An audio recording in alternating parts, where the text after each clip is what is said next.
اسلام آباد high court نے العزیزی اور ایون فیلڈ ریفرنسز میں احتساب عدالت کی جانب سے سنائی گئی سزا کے خلاف نواز شریف کی اپیلیں بحال کر دی ہیں اور قانونی معاملات میں ریلیف ملنے کے بعد امکان ظاہر کیا جا رہا ہے کہ نواز شریف کے خلاف جاری کیسز ان کے لیے کوئی خاص مشکلات پیدا نہیں کریں گے۔ اب وہ کھلے ذہن کے ساتھ اپنا سیاسی لائے عمل ترتیب دیں گے، جہاں پر پہلے ہی نون لیگ کے لیے راستہ ہموار کرنے اور لیول پلینگ فیلڈ کے حوالے سے شکایات کے انبار لگے ہوئے ہیں۔ امیر جماعت اسلامی سراج الحق صاحب نے بھی کہا ہے کہ ملک میں غیر یقینی کی صورتحال اور انتخابات کے بارے میں مطلع صاف نہیں لگ رہا، اور وہ کہتے ہیں کہ یقین سے نہیں کہا جا سکتا کہ الیکشن ہوں گے یا نہیں ہوں گے۔ الیکشن کمیشن انتخابات کے حوالے سے واضح تاریخ دے اور ملک کو مشکلات سے نکالنے کا واحد حل الیکشن ہے۔ اس سیاسی ماحول میں جماعت اسلامی کی کیا حکمت عملی ہے اور کیا وہ سوچ رکھتے ہیں، اس پر بات کر لیتے ہیں۔ امیر جماعت اسلامی سراج الحق صاحب نے ہمیں جوائن کیا۔ سراج الحق صاحب بہت شکریہ، آپ نے ہم نیوز کو وقت دیا۔ آپ کی اسٹیٹمنٹ بہت اہم ہے اور ظاہر ہے not just from Jamaat Islami, بہت سی اور جماعتیں بھی یہ کہہ رہی ہیں کہ الیکشن کمیشن کو تاریخ دینی چاہیے اور تاریخ دے نہیں رہی۔ لیکن سوال یہ کہ سر جو ڈی لیمیٹیشن کا پروسیس تھا، ظاہر ہے اس میں ابھی وقت مکمل ہونا ہے، اعتراضات آئیں گے، اس پہ سماعت ہوگی، اس کے بعد پروسیس مکمل ہوگا۔ پہلے سے کیسے الیکشن کمیشن تاریخ دے دے، یہ مطالبہ کیوں آپ کی طرف سے یا دیگر جماعتوں کی طرف سے کیا جا رہا ہے کہ تاریخ دیں، پہلے سے کیسے تاریخ دے دیں؟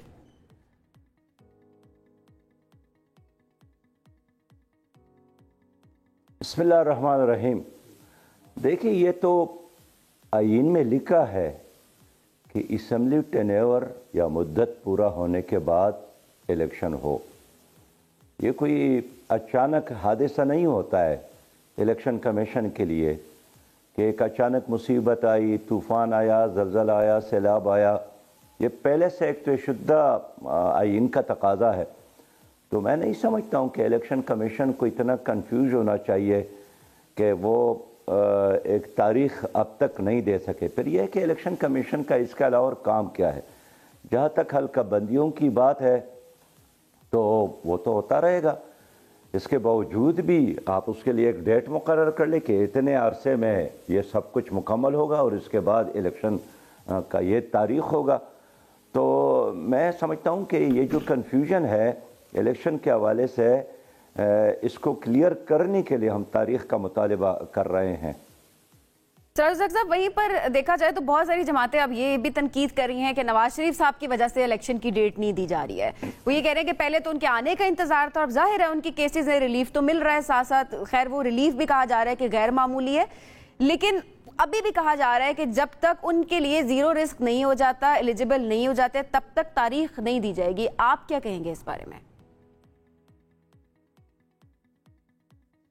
دیکھیے، پاکستان کی جو احتساب کا ادارہ ہے یا باقی ادارے ہیں، عدالت ہے وغیرہ وغیرہ، نیب کا ادارہ ہے، ان کے بارے میں جو قوم کا مجموعی سوچ ہے وہ یہی ہے کہ وہ سورج مکی کی طرح ہے، اور اس کا جو مستقل مزاج ہے وہ قانون، ضابطے، آئین کے بارے میں نہیں ہے، وہ حالات کو دیکھ کر فیصلے کرتے ہیں۔ یہی وجہ ہے کہ آج ایک عدالت میں ایک آدمی مجرم ہے، پھر بھی وہی عدالت ہے، وہ مجرم جو ہے وہ ہیرو کی طور پر پیش کیا جاتا ہے۔ تو یہ عدالتوں کو اپنا امیج بہتر بنانا، نیب کو اپنا امیج ٹھیک کرنا، یہ ان کے لیے بہت بڑا چیلنج ہے۔ اب تو جو بھی دن گزرتا ہے ان کا امیج خراب سے خراب تر ہوتا جا رہا ہے۔ کوئی ایک آدھا جج اصولی فیصلہ بھی کرتا ہے تو ظاہر بات ہے عوام اس سے کتنے محبت کرتے ہیں۔ 50 سال 60 سال گزر بھی جائے، لوگ اس کو دعاؤں میں بھی یاد رکھتے ہیں، تقریروں میں اس کا تذکرہ ہوتا ہے، کالموں میں بھی اس کا تذکرہ ہوتا ہے، ٹی وی ٹاک شو میں اس کا تذکرہ ہوتا ہے۔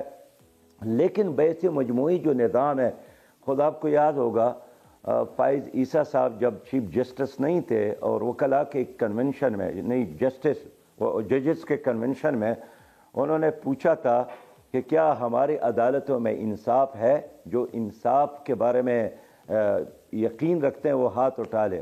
آپ یقین کریں 350 ججز تھے تقریباً، ان میں سے ایک نے بھی ہاتھ نہیں اٹھایا۔ تو خود ججز بھی کہتے ہیں کہ ہمارے ہاں انصاف نہیں ہے، اور یہ اس معاشرے کے لیے، سوسائٹی کے لیے ایک موت ہے کہ لوگوں کا اپنی عدالتوں پر، اپنے احتساب کے اداروں پر اعتماد ختم ہو جائے۔ اب یہ بحال کرنا یہ ان اداروں کا کام ہے۔ یہ کب بحال ہوگا؟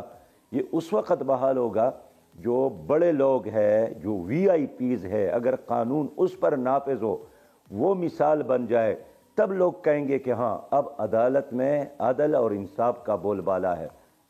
اور سراج الحق صاحب، آپ کو بھی لگتا ہے کہ اس وقت جو حالات پیدا ہو گئے ہیں یا کیے گئے ہیں وہ نواز شریف صاحب کے حق میں ہیں، اور وہ جو کہا جاتا ہے کہ project 4th time prime minister, آپ کو بھی یہی ہوتا نظر آ رہا ہے کہ پہلے تو کہا جاتا تھا کہ وہ آئیں گے کیمپین لیڈ کریں گے، لیکن اب واقعی نظر یہ آ رہا ہے کہ ناٹ جسٹ دی کیمپین بلکہ وہ امیدوار ہوں گے وزیر اعظم بننے کے 4تھی بار؟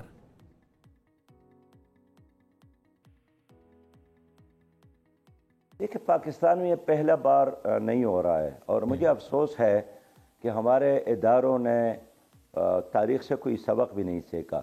لیکن پاکستان میں تو یہ ڈرامے ہوتے رہتے ہیں۔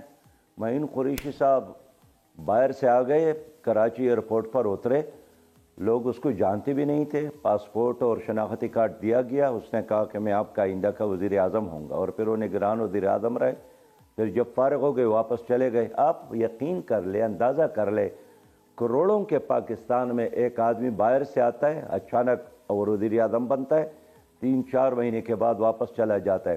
تو پاکستان میں اس طرح کے واقعات کا ایک تسلسل ہے، ہم دیکھتے تو آپ کو لگتا ہے سراج الحق صاحب کہ وہ جو ایک نعرہ لگایا تھا پی ایم ایل این نے کہ ووٹ کو عزت دو، وہ اس نعرے سے اب پیچھے ہٹ گئے ہیں؟ آپ کو لگتا ہے یہ؟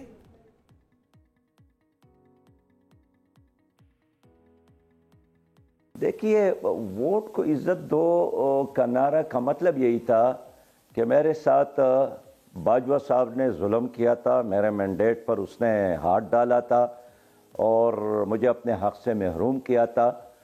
تو ووٹ کو عزت دو کا نعرہ اس وقت دفن ہوا جب باجوہ صاحب کے ایکسٹینشن کا وقت آیا، اور باوضو ہو کر مسلم لیگ نے، پی ٹی آئی نے، پیپل پارٹی نے اس کو دوبارہ ایکسٹینشن دی۔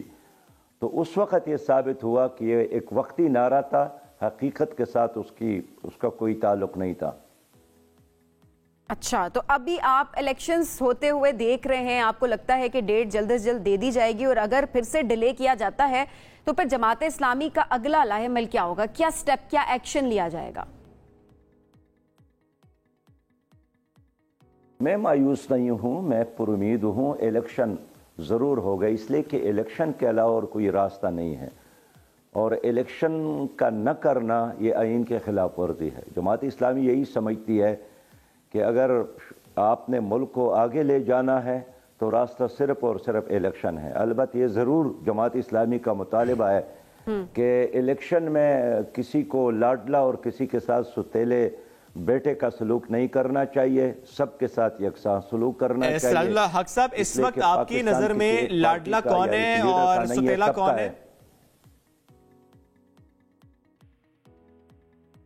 دیکھیے، ان کا تو ہر دن کا اپنا ایک لاڈلا ہوتا ہے، اور آج اگر ایک آدمی لاڈلا ہے، آپ نہیں کہہ سکتے کہ کل بھی یہ لاڈلا ہی رہے گا یا نہیں، تبدیل ہوگا۔ لیکن بہرحال یہ لاڈلے بنائے جاتے ہیں، پھر تبدیل کیے جاتے ہیں، اور یہی وجہ ہے کہ عوام کو اگر فیصلے کرنے کا اختیار دیا جائے، بجائے اس کے کہ تمام ادارے مل کر عوام پر کوئی پارٹی مسلط کرے یا کوئی لیڈر مسلط کرے، اس سے جمہوریت اور سیاست پاکستان کمزور ہوتا ہے، مضبوط نہیں ہوتا ہے۔ تو ہم یہی چاہتے ہیں کہ عوام کو اختیار دیا جائے، عوام اپنے حق میں بہتر فیصلہ کر سکتے ہیں، بجائے اس کے کہ آپ چاروں طرف سے عوام پر حملہ آور ہو کہ یہی آپ کا لیڈر، یہی آپ کی پارٹی، یہی آپ کی حکومت۔ اور یہی آپ نے ایکسیپٹ کرنا ہے، ظاہر ہے عوام کو، وہی والی بات ہے، عوام کو تو اختیار دینا چاہیے۔ آئین بھی ہمارا یہی کہتا ہے کہ عوام نے ڈیسائیڈ کرنا ہے کہ وزیر اعظم لیڈر کون بنے گا پورے ملک کا۔ کیا یہی ہوتے ہوئے آپ دیکھ رہے ہیں فری اینڈ فیئر الیکشنز ہوں گے؟ کیا لیول پلینگ فیلڈ ملے گی سب کو؟ دیکھیے، اس وقت تو وہی بات ہے نا کہ بگاڑ کر بنائے جا، ابار کر مٹائے جا، میں تیرا چراغ ہوں جلائے جا بجھائے جا۔ میں یہی سمجھتا ہوں کہ اس وقت الیکشن کے لیے لوگ تیار ہیں، چاہتے ہیں کہ الیکشن ہو۔ کسی بھی بہانے سے الیکشن کو ملتوی کرنا، ڈیلے کرنا، یہ ملک کے مفاد میں ہم نہیں سمجھتے ہیں۔ اگر یہ کوشش کی گئی تو جماعت اسلامی اس کی ضرور مزاحمت کرے گی۔ اور آپ کو یہ تو نہیں لگتا کہ جو کراچی میں میئر کے انتخابات میں ہوا، کہیں وہی تو دوبارہ نہیں ہو جائے گا؟ پھر ووٹ کو عزت دو والی بات آپ کو کرنی پڑ جائے گی، چونکہ عوام تو کچھ کہتے ہیں لیکن ہوتا کچھ اور ہے۔